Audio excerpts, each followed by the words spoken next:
In order to prepare for our watercolor practice activities, we need to set up our watercolor paper. So what I have is just a scrap piece of cardboard. You could use this or the inside of a cereal box or something to tape onto. You don't have to do this, but it makes it a lot easier to work with. I also have some masking tape. So I'm going to tape my paper down to the cardboard, and then I'm going to break my paper up into some boxes that I'm going to then do my different techniques in. So this will keep them separated.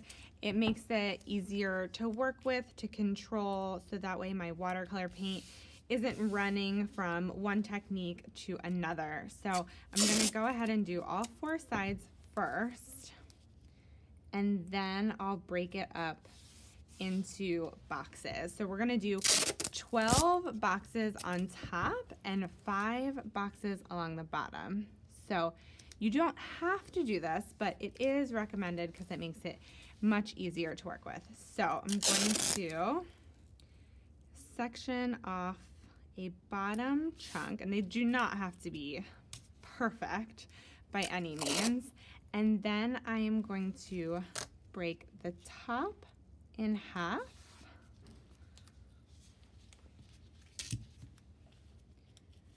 And then I'm going to break each one of these into 6 boxes. So I'll have 12 on top. So you can kind of make them equal if possible. But again, we don't need perfection. We just need some spaces. You can also just draw this out into different boxes.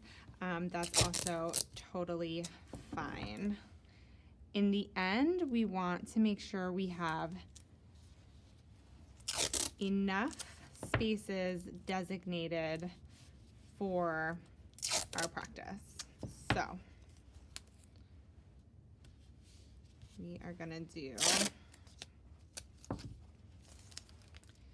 more on this side.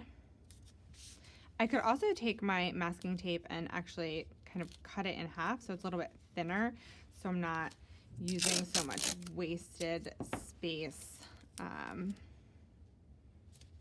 in between the taped areas. All right, so that's 12 boxes on top, and I want 5 along the bottom.